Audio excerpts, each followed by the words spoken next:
And welcome aboard, ladies and gentlemen. Michael Cohen here with you on the Sports Talk Nation. We got a lot to discuss as Woody Johnson finds himself in the crosshairs following the report by The Athletic earlier this week. And what could it mean for the Jets coaching and general manager search? Let's discuss it right now.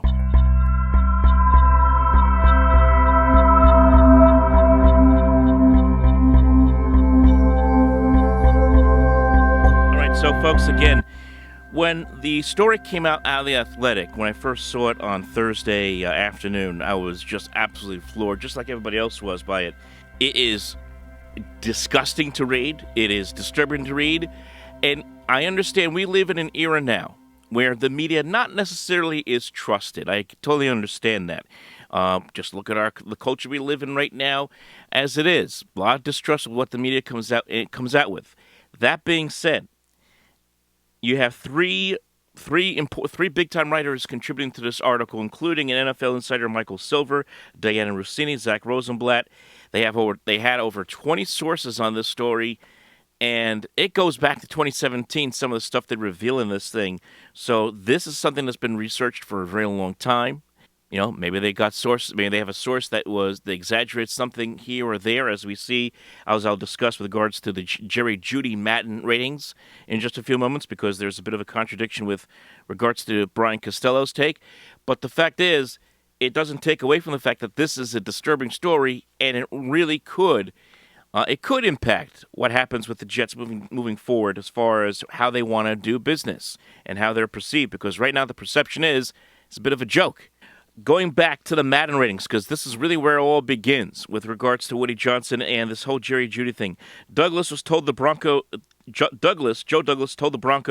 that Johnson didn't want to make the trade because the owner felt Judy's player rating on Madden, the popular video game, wasn't high enough, according to multiple league sources. The Broncos ultimately traded the receiver to the Cleveland Browns, and it goes into further detail. As it leads to that answer by Joe Douglas, apparently saying that he answers to teenagers, which comes off of the story here in the report that Johnson's sons, Brick and Jack, who are now both teenagers, have had influence, as the story claims, have had influence on Woody Johnson's decision-making. When he returned from the UK, they were teenagers. Last year, Johnson started including his sons in some meetings of the team facility.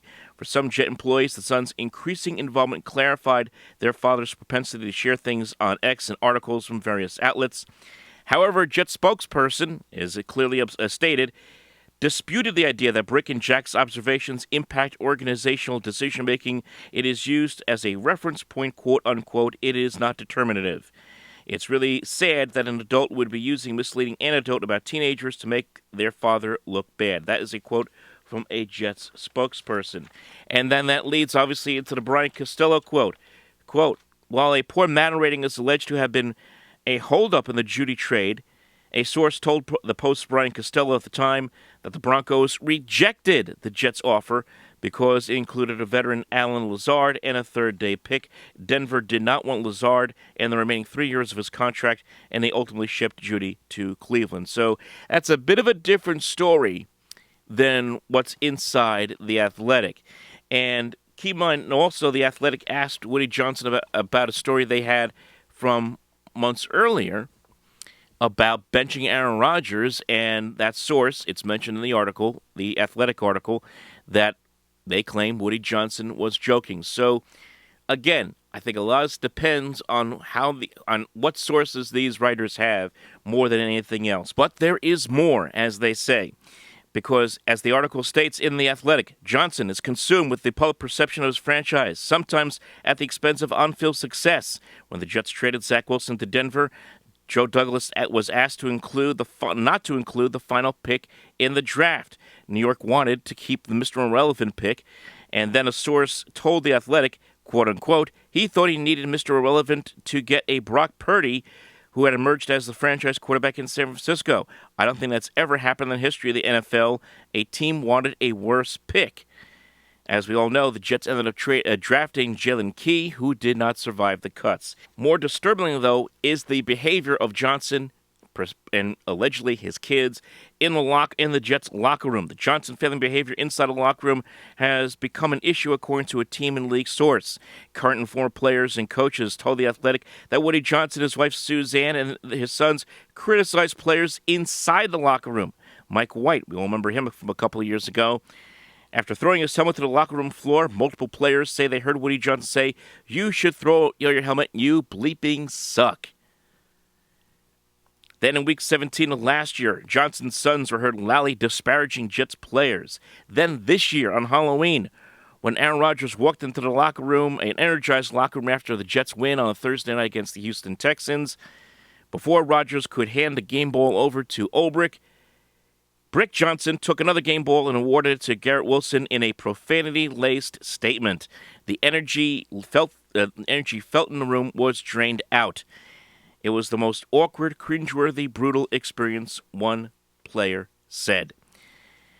And then there's more as it goes into his relationship with Aaron Rodgers, which has been on shaky ground for some time. There are a number of players who wanted Nathaniel Hackett out. Johnson wanted to fire Hackett, so Rodgers, who considers Hackett a close friend, brought it up to the owner in a conversation that didn't go over well with Johnson. Saleh tried to hire a veteran offensive coach to join the Jets staff, but of course those coaches decided to go elsewhere. But then Rodgers and Johnson spoke on October 7th after the Jets lost to the Vikings in London to drop to 2-3. Rodgers implored Johnson to be patient. As we all know, that did not work out. If you want to sit there and believe that and not believe the story, that's your prerogative. The fact is, this story is now the second or third story that has come out by The Athletic that is quite disturbing about the inner workings of this Jet franchise.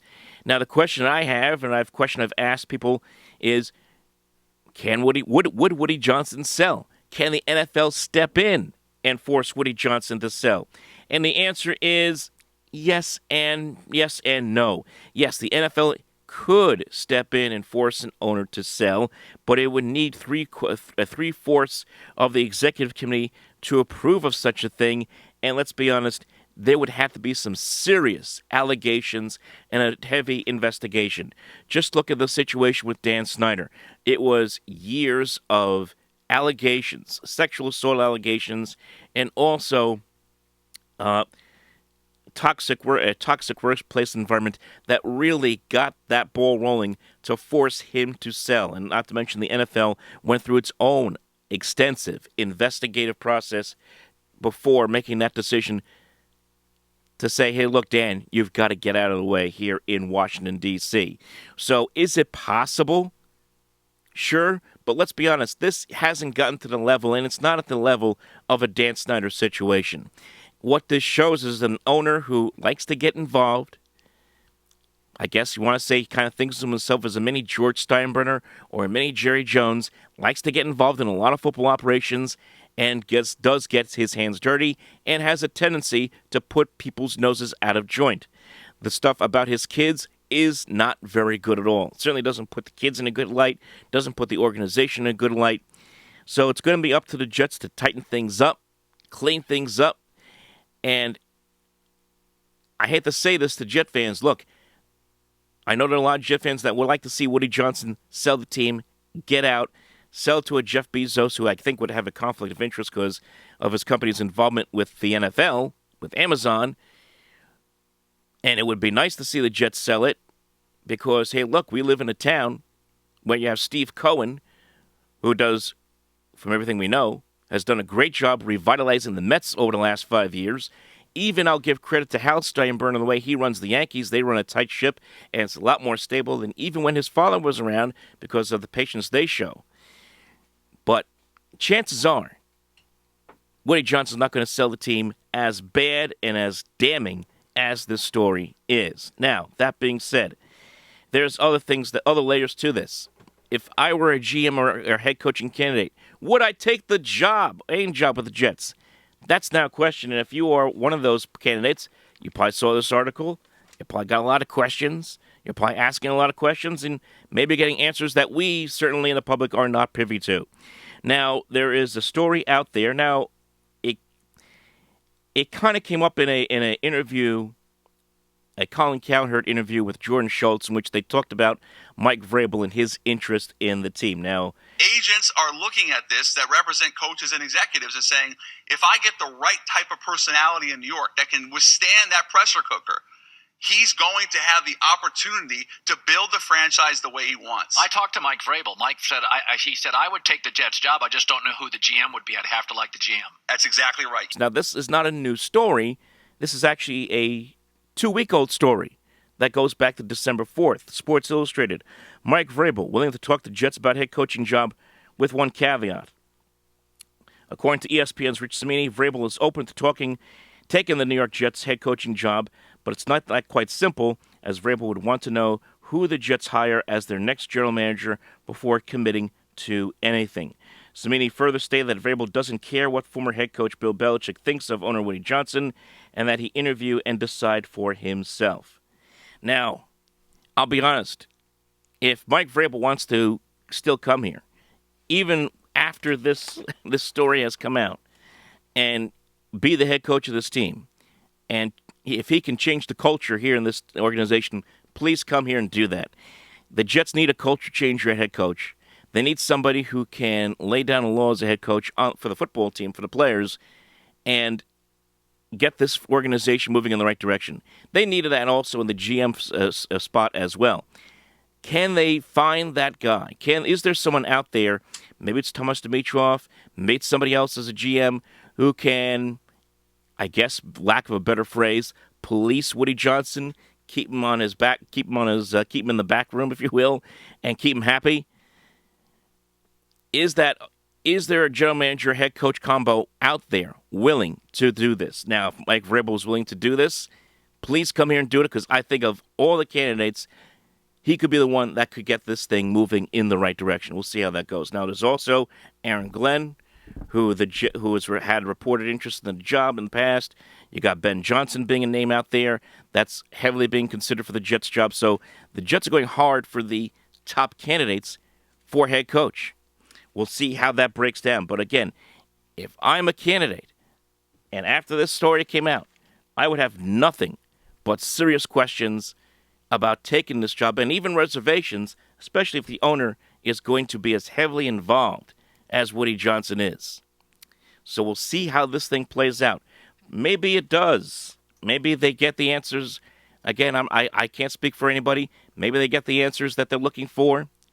I mean, like a Vrabel or a Aaron Glenn, a Dimitroff, whoever gets interviewed, and they get those answers from Woody Johnson, and Woody Johnson's willing to step back just a little bit and make that happen. Because chances are, let's be honest, folks, those who are on the, you got to sell, Woody, you got to sell, he's not going to sell this team. Not going to sell. Even though, if he does, he would make a heck of a profit. The Jets are worth about, I think, last I checked, about $7 billion. So, we'll see how this thing plays out, folks. Leave your thoughts below, like and subscribe. We'll talk to you next time.